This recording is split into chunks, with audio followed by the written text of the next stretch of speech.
So if life around you will never happen 100% the way you want it, and it should not. Unless you're living with machines, life will not happen and even those machines will freak on you, isn't it? And the machines troubling you every day for something or the other, they do. So, outside will never happen 100% the way you want it. If your pleasantness is dependent upon what happens around you, the chances of you being pleasant all the time is remote, isn't it? In the very nature of things, it's not possible. Only if you are able to create a distance between this and that, it is possible in the sense, whenever things don't work, there is a habit in lots of people, they will look up, Upperwala. There are no large issues in your life. What is the large issue that you're talking about? It is just about what job to take, which girl to marry. These are not large issues, these are little things in your life. Yes, oh, is it just a small thing whom I get married to? I'm not saying it's a small thing, but as an issue, it's a small issue, little issue. So what I am asking you is, what happens within you? Who should determine how it should happen? Happiness is not just a state of mind, it is just the basis of the quality of life that you live here, isn't it? Is it such a small thing, happiness? Oh, it's just a state of mind. Is it a small thing? It's the biggest issue, isn't it? Do you want to live a happy life? Well, everybody wants to live a happy life, but few people want to live a joyful life. As Sadhguru says, when you attach your happiness to the outside parameters, you enter a different world of unfulfilled expectations. Is it possible to live a happy life? Or should you focus on a joyful life instead? Sadhguru gives away his thoughts on how to live a joyful life. Good evening, sir. I happened to listen to a lecture of yours that talked about joy and happiness. You talked that joy depends on oneself, whereas happiness depends on others. I tried a little while to practice it, but what I found was that I was not able to sustain those small moments of joy. I could experience joy when I was completely into it, very passionate about what to do, but somehow when an external person or say some external entity recognizes what I do, the joy is just out of my life. So how do you sustain those moments of joy and not succumb to these pleasures of happiness? If you could, it would be nice if you can share the difference between joy and happiness to this crowd too. See, right now, if I tell you, or if you're not me, let's say your dean tells you, from tomorrow all of you what kind of clothes you should wear, immediately there'll be protests in the college. If your dean goes further and says, everybody must eat only 4 idlis in the morning,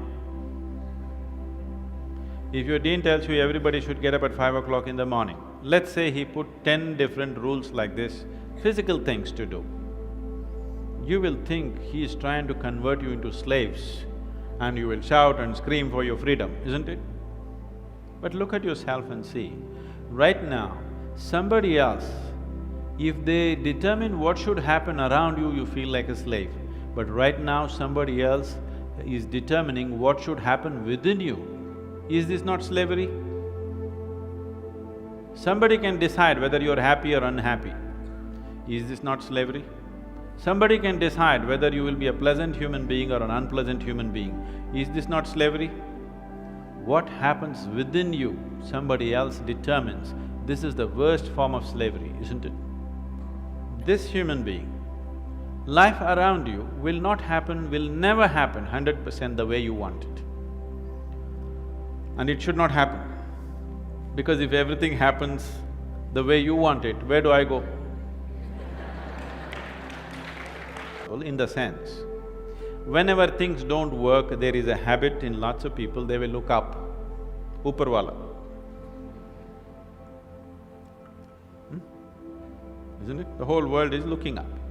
And now that you're a student, you're still a student, I believe about 60–70% is happening your way. When you get married, the percentage will get reversed.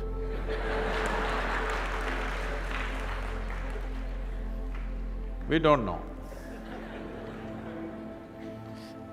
Well, we don't know which way it'll go.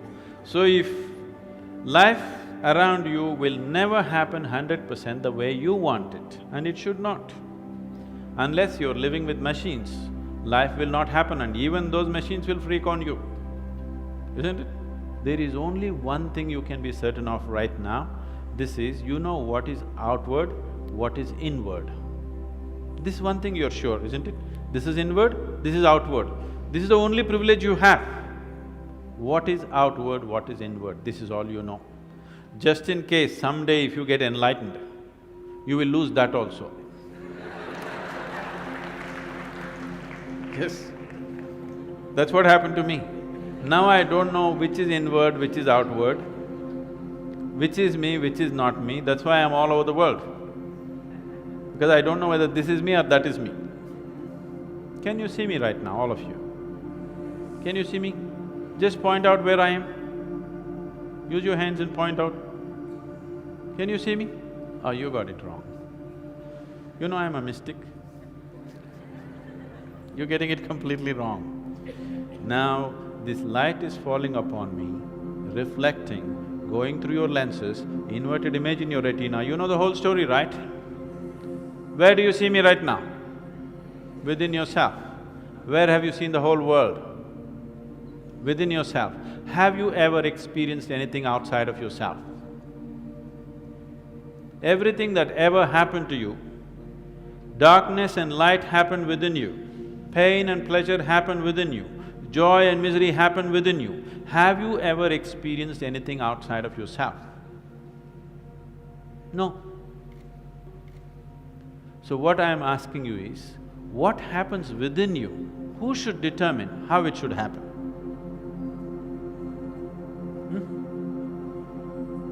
What happens within you? Who should determine how this should happen? Somebody else? Definitely you should determine what should happen within this, isn't it? So if you determine what's happening within this, your whole experience of life will be determined by you, nobody else but you, isn't it? The events around you may not be determined by you, but how your experience of life is on this planet is 100% determined by you if you take charge of this. If you leave it loose, just about anybody will determine it. They will, not consciously, they also like you by accident. In another seminar, a participant asked tricky questions to Sadhguru on how to remain happy and joyful in his life regardless of what happens. Sadhguru gives interesting replies to the question. Have a look.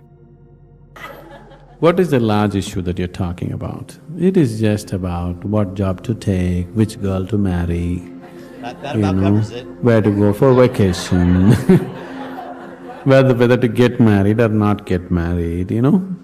These are the things, isn't it? These are not large issues, these are all little things in your life. Yes, oh, is it just a small thing whom I get married to? I'm not saying it's a small thing, but as an issue, it's a small issue, little issue.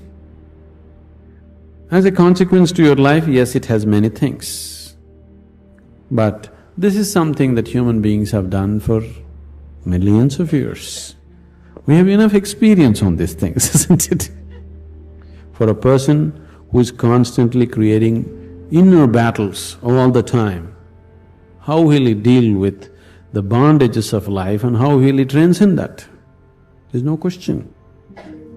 It doesn't arise in your life. So first thing is working towards to be a blissful human being.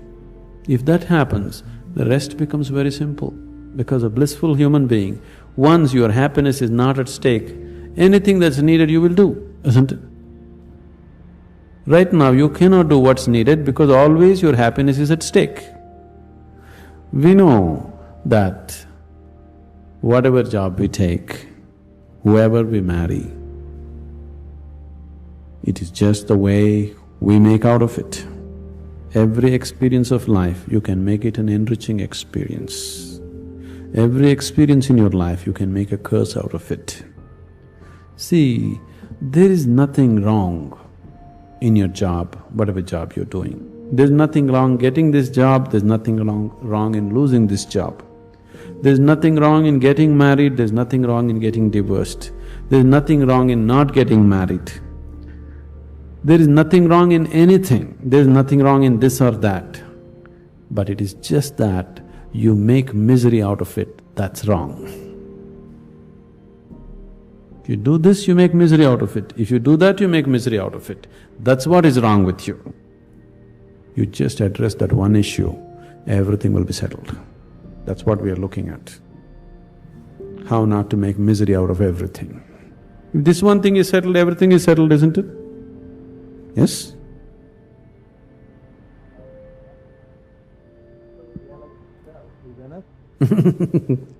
That comes next. If you don't even know how to be happy, don't have such goals as realization. They are very far away from you.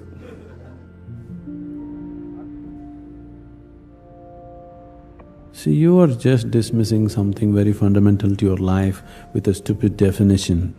Happiness is not just a state of mind, it is just the basis of the quality of life that you live here, isn't it?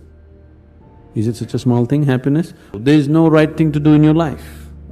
There is no wrong thing to do in your life. If you know how not to make misery out of everything that you do, whatever you're doing is the right thing. If you're making misery out of everything that you do, everything that you do is the wrong thing. So that's the only issue you have to look at. Others are all petty things. What does it matter which way you do it? These are some precious thoughts of Sadhguru on how to remain joyful and happy. Which part did you like the most? Tell us in the comments section. What types of Sadhguru content would you like to see next? Give us your valuable suggestions. Thanks for watching.